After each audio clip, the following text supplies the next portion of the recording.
Dalam nama Bapa dan Putra dan Roh Kudus. Amin. Allah yang berbelas kasih, sabda-Mu adalah terang dan pelita hidup kami. Bimbinglah kami oleh Roh Kudus-Mu. Amin. Salam, Bapak, Ibu, dan saudara-saudari dalam Kristus Yesus. Salam sejahtera dan damai beserta Yesus Kristus. Marilah kita membaca, mendengarkan, dan merenungkan firman Allah.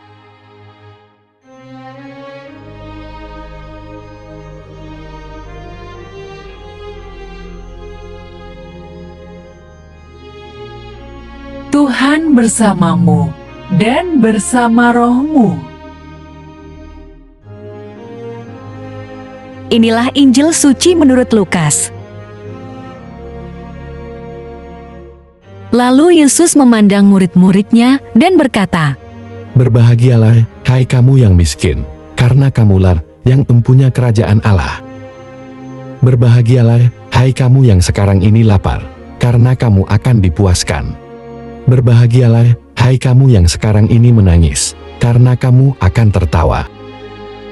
Berbahagialah kamu, jika karena Anak Manusia orang membenci kamu, dan jika mereka mengucilkan kamu, dan mencela kamu, serta menolak namamu sebagai sesuatu yang jahat. Bersukacitalah pada waktu itu, dan bergembiralah, sebab sesungguhnya upahmu besar di sorga. Karena secara demikian juga nenek moyang mereka telah memperlakukan para nabi. Tetapi celakalah kamu, hai kamu yang kaya, karena dalam kekayaanmu kamu telah memperoleh penghiburanmu. Celakalah kamu yang sekarang ini kenyang, karena kamu akan lapar. Celakalah kamu yang sekarang ini tertawa, karena kamu akan berduka cita dan menangis. Celakalah kamu jika semua orang memuji kamu. Karena secara demikian juga nenek moyang mereka telah memperlakukan nabi-nabi palsu.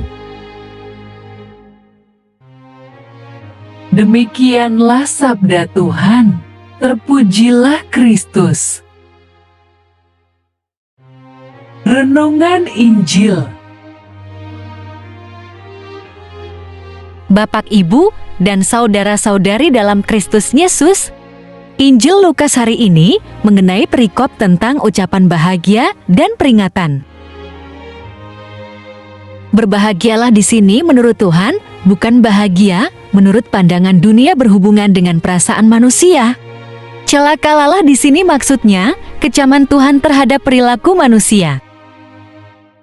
Mari kita telusuri perikop ini yang memuat suatu kontradiksi antara berbahagialah versus celakalah. Miskin vs kaya. Mari kita buka kembali Injil Lukas pasal 6 ayat 20. Berbahagialah hai kamu yang miskin, karena kamulah yang mempunyai kerajaan Allah. Lukas pasal 6 ayat 24. Celakalah kamu, hai kamu yang kaya, karena dalam kekayaanmu, kamu telah memperoleh penghiburanmu.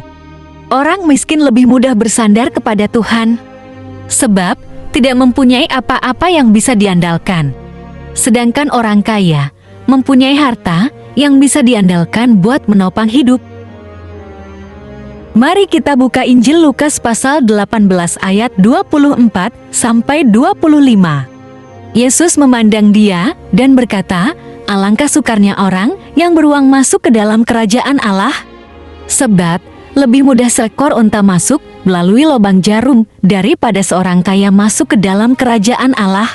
Sepertinya ucapan Yesus pada Lukas pasal 18 ayat 24 sampai 25. Antipati kepada orang kaya, namun jika kita cermati, yang dimaksud Yesus adalah orang kaya yang mencari penghiburan melalui harta kekayaan. Artinya, menomorsatukan harta duniawi alias cinta uang daripada harta sorgawi. Sebab prioritas utama ialah uang atau harta. Biasanya akan banyak berdalih atau mengelak jika harus mendahulukan sesuatu yang berhubungan kerohanian. Intinya orang kaya yang terikat dengan urusan duit atau harta dan mengabaikan urusan rohani, cenderung mencari kepuasan penghiburan duniawi yang disebut celakalah kamu orang kaya. Lapar vs kenyang. Lukas pasal 6 ayat 21a. Berbahagialah, hai kamu yang sekarang ini lapar, karena kamu akan dipuaskan. Lukas pasal 6 ayat 25a.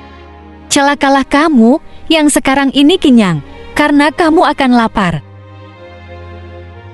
Kita semua pernah merasakan betapa tidak mengenakan jika perut kita lapar. Tetapi, yang disebut berbahagialah di sini, ialah orang yang lapar, terus mencari makanan rohani, dan mencari tahu kebenaran Allah. Bapak, Ibu, dan saudara-saudari dalam Kristus Yesus, mari kita buka Injil Matius pasal 5 ayat 6. Berbahagialah orang yang lapar dan haus akan kebenaran, karena mereka akan dipuaskan. Berbahagialah orang yang lapar dan haus akan kebenaran, karena mereka akan dipuaskan. Celakalah orang yang kenyang di sini.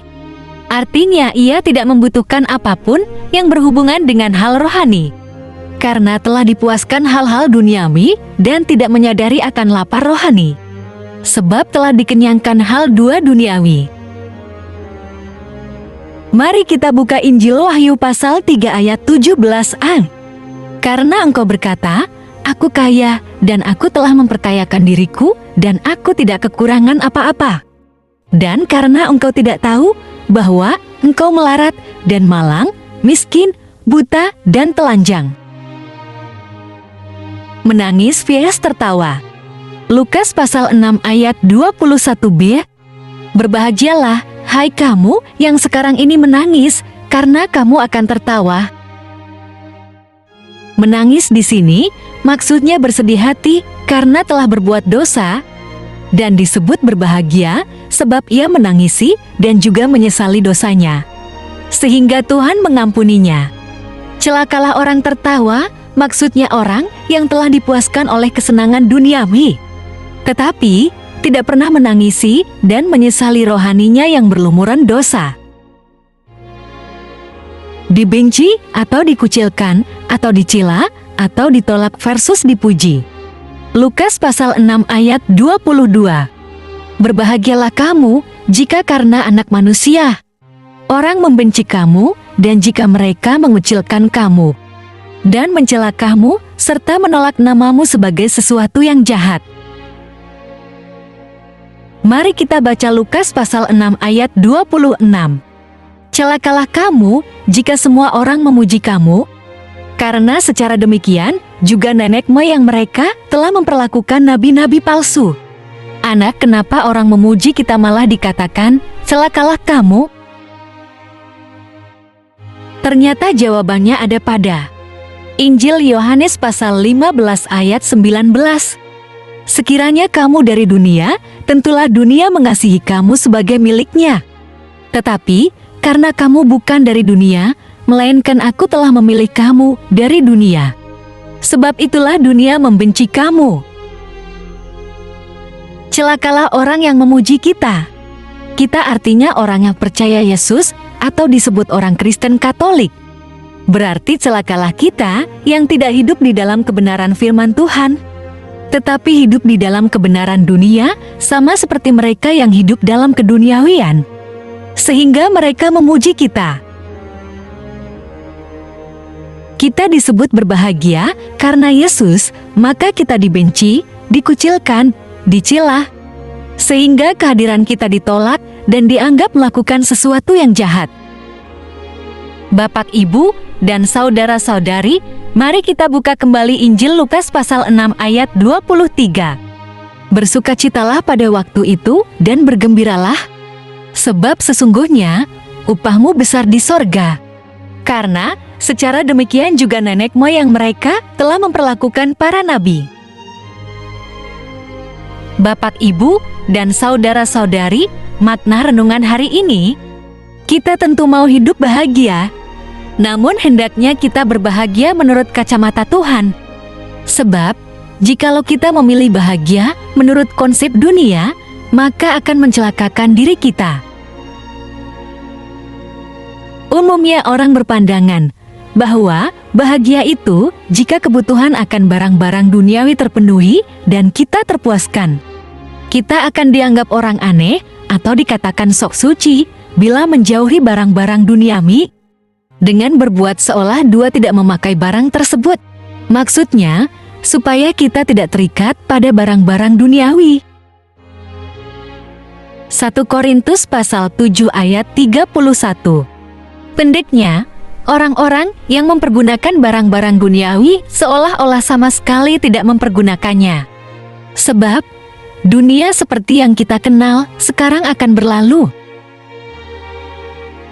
Kita diingatkan bahwa kita mesti tahu dan mengerti apa kehendak Tuhan melalui kitab suci supaya konsep hidup kita tidak melenceng dari konsep Tuhan. Hendaknya kita menuruti nasihat dan tidak berbantahan supaya yang kita baca dapat dimengerti. Dan apa maunya kitab suci supaya hidup kita bahagia karena melakukan sesuai kehendak Tuhan yang tertulis di kitab suci. Semoga sepanjang hari ini perilaku kita tidak bertentangan dengan kebenaran firman Tuhan. Marilah berdoa. Allah Bapa, sumber pengharapan, Engkau telah mengikat perjanjian dengan semua orang melalui Yesus yang terurapi. Semoga kami selalu berpegang teguh pada Dia dan berkembang menjadi umat yang patuh setia. Dengan pengantaraan Yesus Kristus, Putra-Mu, Tuhan kami yang bersama Dikau dalam persatuan Roh Kudus, hidup dan berkuasa, Allah sepanjang segala masa. Dalam nama Bapa, Putra, dan Roh Kudus. Amin. Terima kasih sudah mendengarkan dan merenungkan firman Allah. Jangan lupa subscribe dan jangan lupa juga aktifkan loncengnya.